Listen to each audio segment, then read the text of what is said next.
3 months ago, astronomers discovered the brightest region of the sky yet known. Because of gravitational energy and radiation in this area of the sky, this region shines with the brightness of 450 trillion suns. 450 trillion suns! That is incomprehensible. We've all heard facts like this about the vastness and magnificence of space, and really it begs the question, what are we doing here? Why are we living on this planet that's so small it's lost in our galaxy? Here we are with our planners and calendars and tablets and buzzwords like proactive and intentional, but what are we actually doing here? There must be some reason why the Earth turns around the sun, why music can be so moving, why snowflakes are perfectly symmetrical, why you and I have minds and morals and a sense of humor. Why? What are we doing here? Well, that is actually the most important question that could be asked, because we get one shot at this life, just one. And I want to have the perspective now to take hold of my purpose, so that when I'm lying on my deathbed, I have no regrets. I'll know that I haven't wasted my life. Interestingly, I found that outer space can actually teach us how to pursue our purpose. When I look at space and learn about it, I see God so clearly. Psalm 19:1 says, "The heavens declare the glory of God. The skies proclaim the work of his hands." Why would God have set it up like that? You may have never considered this before, but space is screaming at us about who God is and how he has designed human life on this planet. God is a God of intentionality. He's using every opportunity to point us to him. He's using the Bible, he's using art, he's using creation from the microscopic level of the structure of cells to the very far outer reaches of space. The question is, will we let him get our attention? Let's examine just one of those things, outer space, and see how God is revealing himself and his plan to us. Humanity was placed on this planet for a very specific reason. So in order to ensure meaningful lives, we must have singular focus on that specific purpose. So first we have to know what our purpose is, and second, we have to know how to pursue it. What it is, how we can get it. So first, what is our purpose? Well, according to our Creator, who designed our purpose, here it is. Isaiah 43:7 says, "Bring all those who claim me as their God, for I have made them for my glory. It was I who created them." So the Bible's telling us that we were made specifically and only to glorify our Creator. And looking at space in the simplest way confirms this. Space is utterly magnificent. I mean, when a star dies, it explodes into an extremely colorful cloud of gas and dust called a supernova. Space is involuntarily glorifying its creator because that's what it was created to do. Well, we as humans are just as much a part of creation as space is. The difference is we have a choice of whether or not to glorify our creator.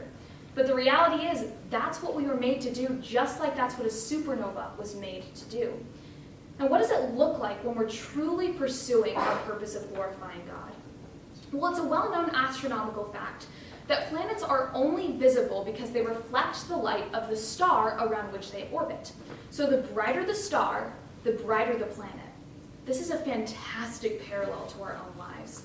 As that planet moves closer and closer to that source of light, it starts reflecting more and more light. Well, as we start moving closer and closer to our Creator, by starting to glorify him and committing our lives to glorifying him, we start reflecting his light in our lives. By doing this, you will, quote, "let your light shine before others, that they may see your good deeds and glorify your Father in heaven." As we start reflecting more and more of his light, we start seeing people like he sees them. We start loving people like he loves them. People start asking us for a reason for the hope that is in us, and that's when we can tell them not about us, but about the glory of our Creator, so that they can glorify him also. The reason you have breath at this moment for this day is to bring glory to your Creator and to reflect his light in your life. Now, how specifically do we do that? Well, this can actually be shown through Kepler's first law of planetary motion. Kepler's first law of planetary motion says, all planets move in elliptical orbits with the sun at one focus. What does that mean? Well, actually, contrary to popular belief, planets don't travel in perfectly circular orbits. They actually travel in elliptical or oval-shaped orbits. Now, what's interesting about this is that in every elliptical orbit, there has to be two focus points. In the case of our solar system, one of the focus points is always the sun, and the other focus point is a specific location in empty space. Astronomers still don't have an explanation for why that works. It just does. So as these two focus points move away from each other, the planetary orbit becomes more and more elliptical. As the two focus points move closer together, the planetary orbit becomes more and more circular, because the planet always has to travel around both. So those two focus points balance each other out. Again, a fantastic parallel to our own lives. Suppose the planet represents humanity, the first focus point, the sun, represents Creator God, and the second focus point represents something else in our lives that we value highly, such as money, popularity, success, human approval, your kids, anything, any other earthly treasure. Well, as we start moving away from the first focus point, God, just like the planet, we automatically gravitate closer to the other focus point, the earthly treasure. So the scientific idea derived from Kepler's first law is that you must merge both focus points together in order to form a perfectly circular orbit around one focus point.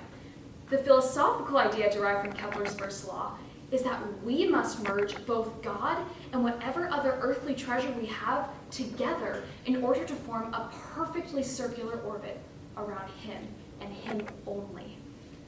We can't compartmentalize our lives, making one place for things that are above and making a whole separate place for things that aren't above but are still pretty important to us.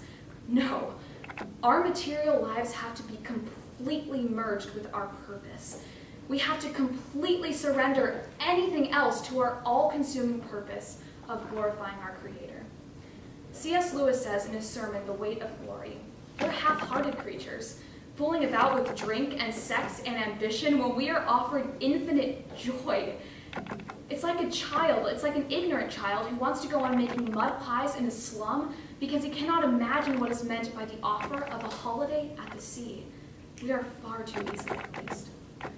What does it look like? What's a real-life example of when a man truly pursues God, truly pursues his purpose? A perfect example of this is a man named Horatio Spafford. In 1873, an American businessman named Horatio Spafford decided that he wanted to take a family vacation with his wife and his 4 daughters over to Europe. Unfortunately, Horatio Spafford was withheld by business in America, so he had to send his wife and his 4 daughters ahead of him to Europe to then join them later. As his family was crossing the Atlantic, their ship was struck by an iron sailing vessel, and all 4 of Horatio Spafford's daughters drowned. All 4 of his daughters gone like that. About a month later, Horatio Spafford sailed over the point of his daughters' deaths, and instead of being angry with God, he actually wrote the hymn, It Is Well With My Soul. Don't you want that kind of peace? That kind of joy amidst the most devastating type of hardship? I know I do, and that is exactly what happens when you have singular focus, your eyes set on your Creator and not the things of this world. So here's the takeaway, 3 things. Number 1, determine whether or not you want to commit your life to glorifying your Creator.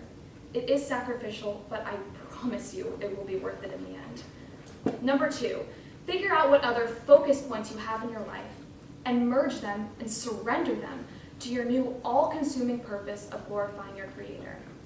And number 3, watch the astonishing results. You will have unimaginable peace. Imagine if Horatio Spafford had his eyes set on things of the world instead of his eyes set singularly on his Creator. Imagine if he wasn't orbiting perfectly around his Creator. He would have drowned in that sorrow. He never would have been able to see past it, but because he had his eyes set on his Creator, because he was orbiting around him perfectly, he had unimaginable peace. And he has influenced the world because of it. That hymn that he wrote as he mourned his daughter's deaths, listen to the words. they're still glorifying God today. When peace like a river attendeth my way, when sorrow like sea billows roll, whatever my lot, thou hast taught me to say, it is well with my soul. That is the peace you experience when you join with all creation and bringing glory to your loving Creator. Thank you so much.